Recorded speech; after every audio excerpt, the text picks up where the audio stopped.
pagi semua.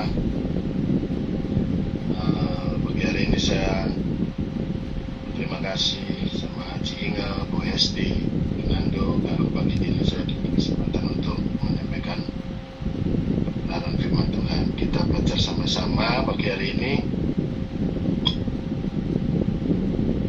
tentang apa itu hadirat Tuhan. Hadirat Tuhan, apa perlunya kita dalam hadirat Tuhan? Apa itu hadirat Tuhan? Saya belajar, saya buka beberapa googling ya, itu sekuler ya, saya buka di Google hadirat Tuhan itu apa. Ada satu yang menuliskan begini, dalam hadirat Tuhan itu apa. Saya tulis begini, saudara. Hadirat Tuhan mengandung bobot yang menekan sehingga orang tidak bertahan berdiri. Efeknya hingga fisik. Secara rohani, hadirat Tuhan juga mendesak keluar semua yang tidak berkenan dalam hidup kita. Inilah yang menyebabkan orang yang mengalami hadirat Tuhan hidupnya tidak akan pernah sama lagi. Si Tuhan, ini di Google, saudara, bukan di firman Tuhan, bukan di Alkitab. Di Google itu ada yang memasukkan seperti ini. Hadirat Tuhan itu mengandung bobot yang menekan sampai semua yang gak baik dalam hidup manusia itu keluar. Dan orang yang mengalami hadirat Tuhan itu hidupnya gak akan pernah sama lagi. Hadirat Allah itu dalam dimensi roh ya, saudara-saudara. Hanya dengan sikap hati yang penuh pujian dan penyembahan. Dengan sikap hati ya, bukan asal-asal aja kita nyanyi, asal-asal kita nyembah, tidak menghargai hadirat Tuhan. Situ maka hadirat Allah akan untur dari orang itu. Saya melihat Daud, saudara. Daud itu selalu ada dalam hadirat Tuhan. Waktu Saul itu stres ya, lagi tidak enak hati, dia panggil Daud suruh main kecapi. Daud bukan nyanyi lagu dangdut cak mau-maunya dia ya, tapi dia itu memuji Tuhan. Di hadapan Saul itu dia bukan nyanyi lagu-lagu kayak lagu-lagu dunia. Enggak, dia nyanyi lagu pujian penyembahan pakai kecapi. Dia memuji Tuhan. Dan Saul itu kuasa gelap itu sirna, pergi, keluar. Seperti bobot yang menekan ini tadi, keluar, semua yang buruk itu keluar dari hidupnya Saul itu, karena Daud ini memuji Tuhan. Nah, itu juga halnya dengan kita semua anak-anak Tuhan. Pagi hari ini kita belajar ya, kita harus selalu ada dalam hadirat Tuhan. Bagaimana hadirat Tuhan itu, saudara? Hadirat Tuhan itu seringkali kita nggak ngerti hadirat Tuhan itu seperti apa. Ada orang itu bicara gini, waduh, saya itu ya kalau udah sibuk lupa sama doa. Hadirat Tuhan itu bukan dicari pada waktu doa saja. Ada yang bilang gini, waduh, saya kalau lagi sumpah gimana bisa saya suruh nyanyi, menyembah. Hadirat Tuhan bukan cuma dari waktu kita menyembah Tuhan baru ada hadirat Tuhan. Tapi hadirat Tuhan itu harus ada setiap waktu, setiap detik, setiap menit, setiap detik, saudara. Selalu ada hubungan dalam hadirat Tuhan. Banyak ya dari kita juga, saya sering dengar ada orang yang terlalu sibuk pekerjaannya, terlalu sibuk dengan hal-hal jasmani, sampai dia nggak ada waktu untuk Tuhan, tidak ada waktu untuk Tuhan, tidak bisa memberi waktu untuk Tuhan. Dia pikir dia yang nggak ada waktu. Jadi nantilah saya akan cari hadirat Tuhan. Bukan seperti itu, saudara. Hadirat Tuhan bukan kapan minggu depan ya, minggu saya ke gereja, waduh hadirat Tuhan luar biasa. Nanti kalau Selasa nanti kita ada kebaktian, wah hadirat Tuhan luar biasa. Bu Hesti yang bawakan khotbahnya, Bu Hesti doakan luar biasa, ada hadirat Tuhan. Kalau yang hari Rabu nggak ada hadirat Tuhan, hari Kamis nggak ada hadirat Tuhan, Jumat Sabtu nggak ada hadirat Tuhan. Nanti minggu lagi, saya ke gereja pagi sama sore, luar biasa hadirat Tuhan, pujiannya luar biasa, ada hadirat Tuhan. Apakah terus kalau sudah pulang di rumah nggak ada hadirat Tuhan karena nggak ada musik, karena nggak ada pendeta? Bukan seperti itu, saudara. Kita harus berubah mindset kita. Hadirat Tuhan itu adalah kebutuhan kita. Kita harus ada hadirat Tuhan setiap hari, setiap waktu, setiap detik. Seperti napas ini, saudara. Kita nggak bisa berhenti bernapas. Enggak, saya berhenti, nanti minggu saya napas lagi. Di luar hadirat Tuhan kita pasti mati, saudara. Hadirat Allah ini seringkali tidak ditemukan dalam orang-orang percaya. Katanya kita ini orang Kristen, kita ini orang percaya, tapi tidak pernah merasakan hadirat Tuhan. Hati-hati, saudara. Di situ kita tidak tahu kalau kita itu sudah nggak ada di dalam hadirat Tuhan. Sehingga kita nggak bisa berdoa, nggak bisa memuji Tuhan, nggak bisa menyembah, nggak bisa bersyukur. Karena masalah kita. Ada orang-orang yang mau berdoa aja susah, Ustaz. Pikirannya dipenuhi sama masalah. Pikirannya dipenuhi oleh sesuatu yang menekan dari luar. Pikiran-pikiran yang negatif ini masuk, menekan. Waduh, ini nanti anakku ya apa ini ya? Dia sekolah ini bagaimana ya? Mungkin di luar negeri ini dia lagi ngapain ya? Sekarang lagi musim COVID dan lain sebagainya. Kepikiran-kepikiran itu membuat kita sampai keluar dari hadirat Tuhan. Kita nggak bisa menyembah Tuhan. Pikirannya melayang-layang kemana-mana. Nggak bisa berdoa. Ada loh orang yang sampai nggak bisa berdoa karena ada kesibukan, ada masalah. Mau berdoa aja blank, nggak bisa. Mau memuji Tuhan rasanya berat hatinya. Itu tanda-tanda orang yang keluar dari hadirat Tuhan. Bagi hari ini Tuhan mau apa yang saya sampaikan ini, saudara harus pahami bahwa kita butuh hadirat Tuhan. Bukan hadirat Tuhan itu hanya milik pendeta yang bisa merasakan hadirat Tuhan, tapi Tuhan bilang semua kita harus dapat masuk dalam hadirat Tuhan. Nah, kalau kita kehilangan hadirat Tuhan, di saat itu kita semakin jauh daripada Tuhan, semakin terpuruk dan mati rohani kita. Kalau kita mati rohani, kita keluar dari hadirat Tuhan, otomatis kita kehilangan sukacita, damai sejahtera, kehilangan berkat, kehilangan kesehatan, kehilangan kesetiaan, kehilangan segala-galanya. Semua kita kehilangan karena kita nggak ada kontak dengan Tuhan. Hadirat Tuhan adalah hubungan yang intim dengan Tuhan dalam keseharian kita ya, saudara-saudara. Kalau saya lihat di sini ada kata intim. Kata intim itu adalah sesuatu yang terus-menerus dan tidak ada jeda waktu, tidak bisa dipisahkan. Itu kata intim yang saya dapatkan.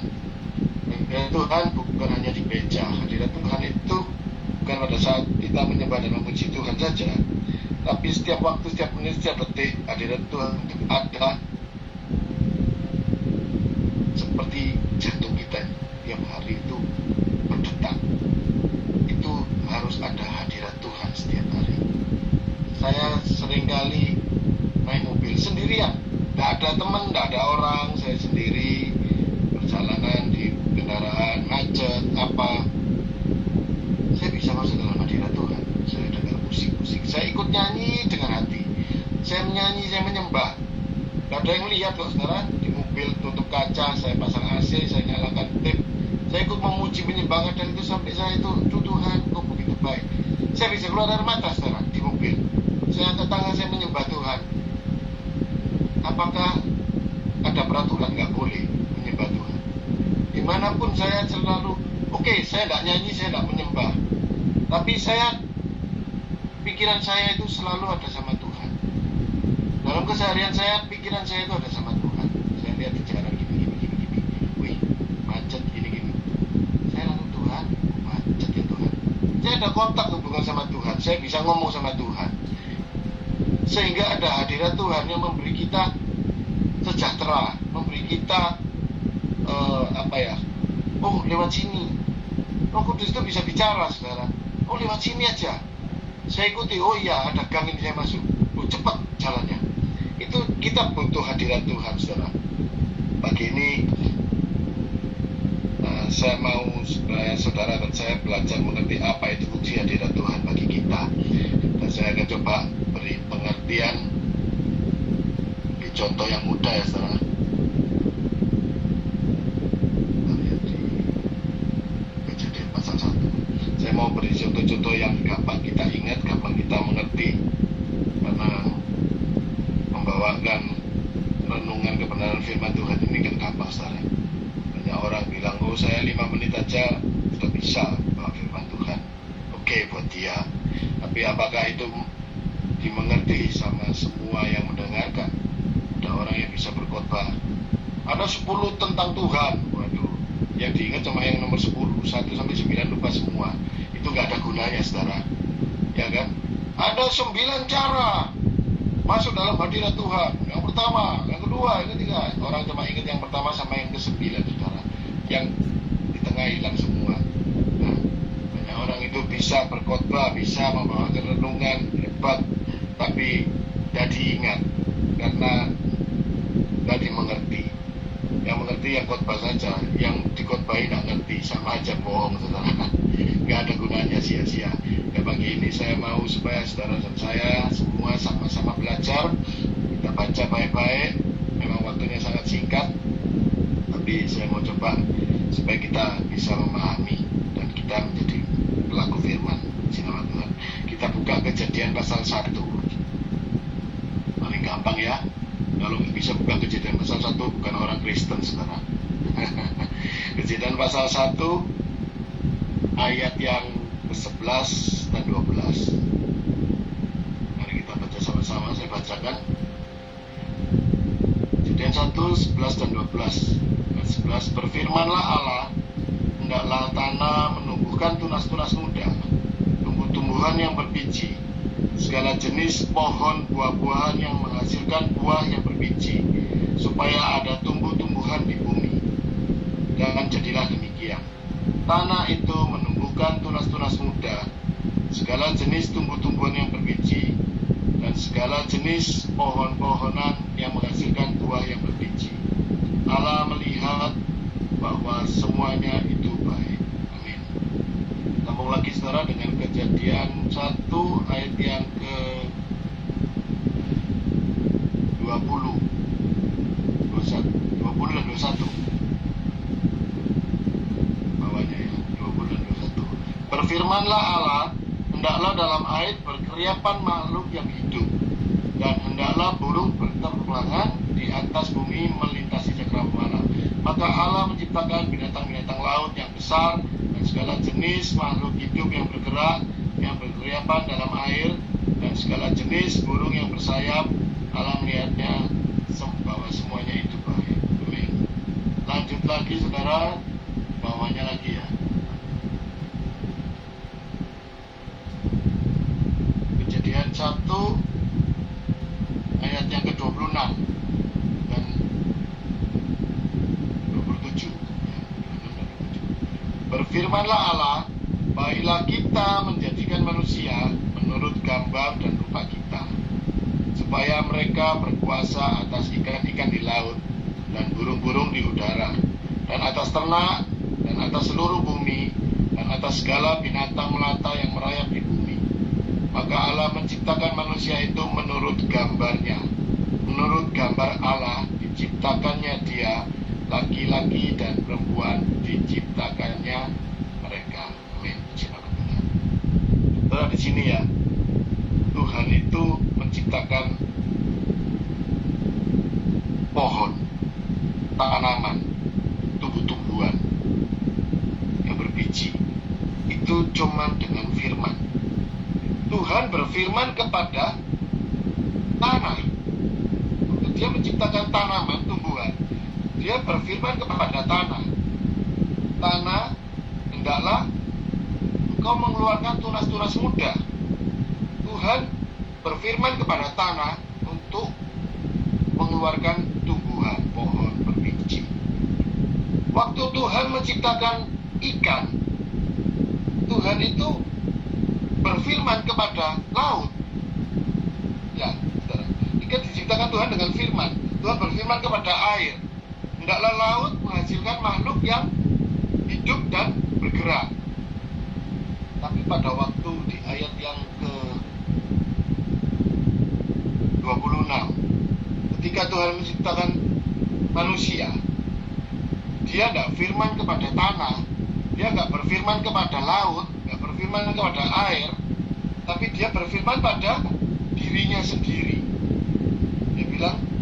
Dia berfirman pada dirinya sendiri. Tuhan berfirman, marilah kita menciptakan manusia menurut rupa dan gambar kita. Kata kita di sini adalah Allah Tritunggal ya, yaitu Allah Bapa, Allah Anak, Tuhan Yesus, dan Roh Kudus. Nah, Tuhan tidak ngomong sama tanah, jadilah manusia, keluar manusia dari dalam tanah, tahu-tahu keluar jadi tubuh manusia. Enggak, tapi dia berfirman kepada dirinya sendiri.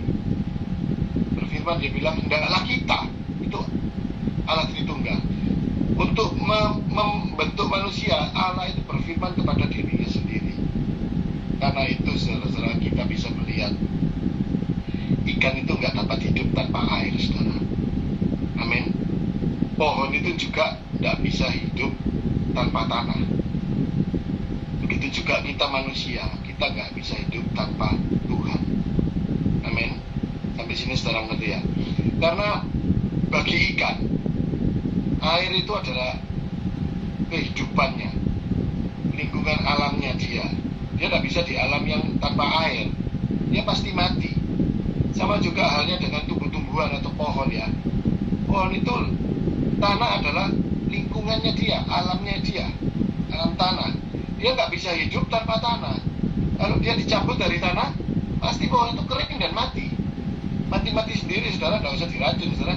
Dicabut aja akarnya dari tanaman itu, dicabut akarnya, ditaruh aja kan.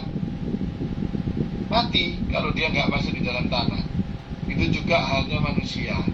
Allah itu adalah sumber kehidupan kita. Allah itu adalah alam kehidupan kita.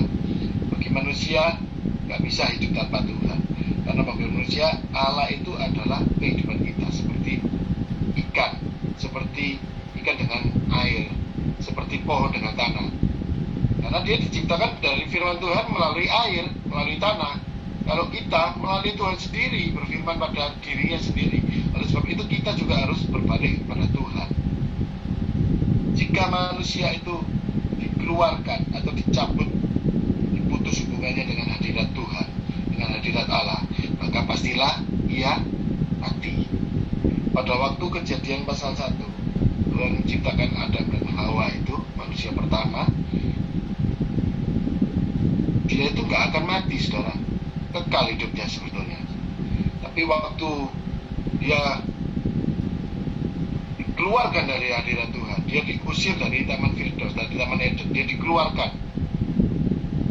Akhirnya dia apa? Mati kan? Meskipun umurnya 900, tetap mati kan? Gak kekal sampai hari ini. Ada yang pernah ketemu Adam gak di jalan? Ya mungkin Adam Shoba ya, yang pernah ketemu ya. Kalau sama Adam gak pernah ketemu, saudara. Pernah ketemu Cik Hawa gak?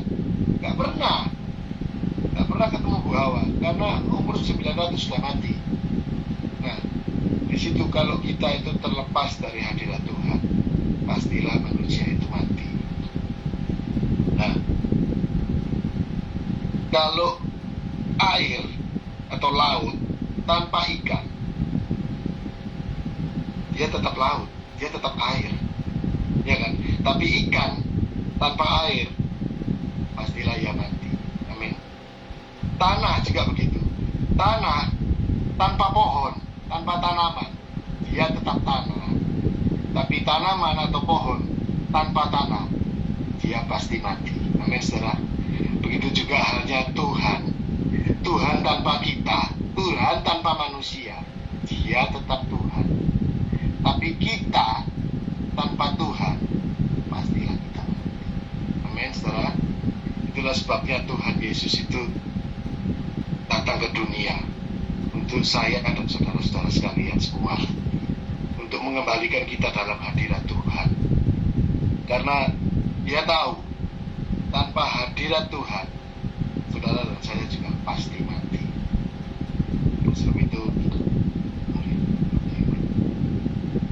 Oleh sebab itu pagi ini marilah kita semua kita harus selalu ada dalam hadirat Tuhan. Kita selalu harus mencari hadirat Tuhan, karena dalam hadirat Tuhan itu ada sukacita. Dalam hadirat Tuhan itu membawa kesembuhan, bukan kematian. Kita semua harus hidup dalam hadirat Tuhan. Jangan batasi hadirat Tuhan dalam kehidupan kita. Hanya 1 minggu sekali kita cari hadirat Tuhan di gereja. Yang 6 hari kita mati sekarang. Pada saat ini kita harus butuh hadirat Tuhan setiap waktu, setiap hubungan intim dengan Tuhan. Setiap detik, seperti jantung kita memompai itu kita perlu hadirat Tuhan. Kiranya pagi hari ini saya tak perpanjangkan, biarlah Roh Kudus terus berbicara buat setiap kita. Sampai ini sudah berhenti, tapi biarlah Tuhan terus melanjutkan buat setiap kita. Tuhan Yesus memberkati kita. Terima kasih. Saya kembalikan kepada Pandu.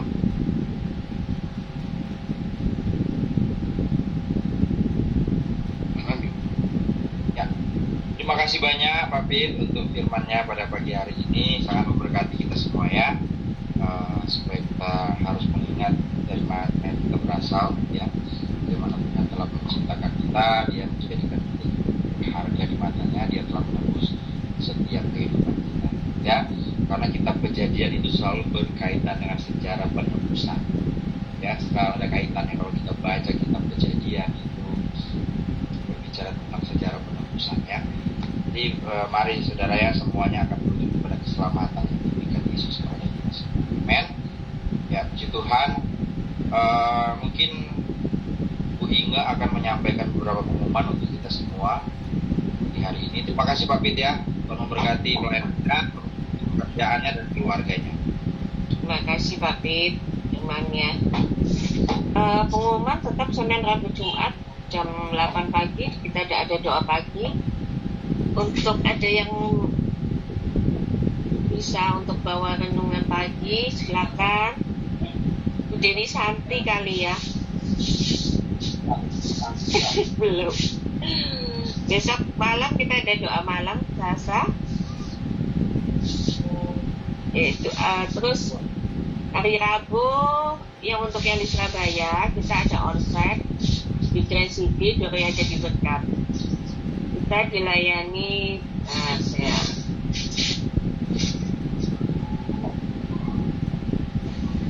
Johnson dari Singapura. Ya, Pastor Johnson dari Malaysia. Di Grand City Mall lantai 3 ruang G303.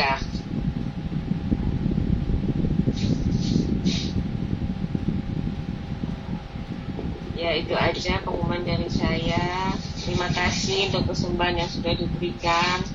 Tuhan kembalikan berkat yang berlimpah-limpah. Silakan Pak Nando, kita tutup doa. Ya baik, mari kita sama-sama akan berdoa menutup ibadah kita pada pagi hari ini. Terima kasih semuanya yang sudah bergabung dalam ibadah pada pagi hari ini. Berkati kita semua ya. Mari kita berdoa. Bapa, terima kasih Tuhan, kami boleh terus merasakan hadirat-Mu di dalam kehidupan kami sepanjang hari ya Tuhan. Kami boleh merasakan Tuhan penyertaan-Mu Tuhan yang begitu sempurna di dalam kehidupan kami. Kebaikan-kebaikan-Mu selalu menyatakan di dalam kehidupan kami, dan kasih-Mu tidak pernah berhenti di dalam kehidupan kami. Kami bersyukur kami boleh punya Allah seperti Engkau Tuhan, Allah yang sangat-sangat luar biasa di dalam kehidupan kami ya Tuhan. Yang terus menuntun kami kepada hal-hal yang baik Tuhan sesuai dengan firman-Mu ya. Pagi hari ini kami sudah banyak belajar tentang firman-Mu yang sudah disampaikan oleh hamba-Mu Pak Peter Tuhan. Terima kasih Bapa mengingatkan kami semua ya Tuhan, betapa luar biasa karya-Mu Tuhan bagi kami manusia ciptaan-Mu Tuhan, di mana Engkau begitu mengasihi kami sehingga Engkau mati bagi kami Tuhan, menebus kehidupan kami ya Tuhan. Sejak dari awal penciptaan Tuhan sudah sangat-sangat baik di dalam kehidupan kami sampai hari ini ya Tuhan. Kalau kami boleh dilayakkan Tuhan untuk melayani-Mu, untuk menjadi hamba-Mu, untuk Tuhan melakukan hal-hal ya, bersama dengan Engkau, hal yang luar biasa bersama dengan Engkau, semua karena anugerah-Mu di dalam kehidupan kami. Terima kasih Bapa, terima kasih Yesus. Berkati Pak Peter yang sudah sharing firman Allah pada pagi hari ini Tuhan. Kiranya kiranya memberkati beliau dalam tugas pekerjaannya Tuhan, dibuat berhasil oleh Tuhan, keluarganya, istri anak-anaknya diberkati oleh Tuhan, juga pelayanannya semakin Tuhan urapi, pakai lebih dan lebih lagi, hari demi hari, pakai lebih heran lagi untuk kemuliaan nama-Mu ya Tuhan. Ku ingat sebagai host kami Tuhan, Tuhan menolong Bapak bersama dengan keluarganya, bersama Pak Edi, anak-anak, berkati Tuhan, kerjaannya, usahanya bersama dengan keluarga, Tuhan buka jalan ya Tuhan, nyatakan rencana-Mu bagi keluarga Bu Inge dan Pak Edi ya Tuhan, bersama dengan anak-anak mereka, dan pelayanan mereka juga semakin dipakai Tuhan dengan lebih lagi luar biasa di dalam Engkau ya Tuhan. Terima kasih Bapak, berdoa Tuhan untuk Ibu Esti sebagai gembala kami Tuhan di Dore Ministry ya Tuhan se-Indonesia.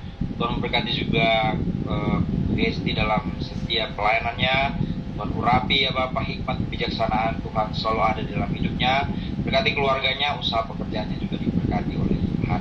Terima kasih Bapak, kami semua yang sudah bergabung pagi hari ini. Kami percaya ada pergumulan yang kami hadapi, mungkin sakit penyakit, tapi kami percaya pagi hari ini Tuhan sudah menyembuhkan kami. Kami yang butuh pemulihan daripada Tuhan, Tuhan pulihkan ekonomi keluarga kami, finansial kami, Tuhan tolong semua ya Tuhan. Kami percaya ada jalan yang Tuhan buka bagi kami, karena bagi Tuhan tidak ada yang mustahil ya Tuhan. Karena kami hidup bukan karena melihat, tapi karena kami percaya. Itulah sebabnya kami menyerahkan seluruh aktivitas dan hidup kami sepanjang hari ini. Tuhan yang pimpin, Tuhan yang sertai kami semua. Terima kasih Bapak, kami bersyukur dan kami mau tutup ibadah kami pada pagi hari ini hanya di dalam nama-Mu. Kami berdoa, haleluya. Mari angkat tanganmu di hadapan Tuhan, dan biarlah kasih setia Tuhan, sukacita, damai sejahtera, kekuatan dari Allah di dalam persekutuan Roh Kudus akan terus menyertai hidupmu mulai hari ini sampai Tuhan Yesus datang kali yang kedua. Terimalah berkat Tuhan ini demi nama Yesus. Haleluya. Yang percaya sama-sama katakan amin. Tuhan memberkati kita semua.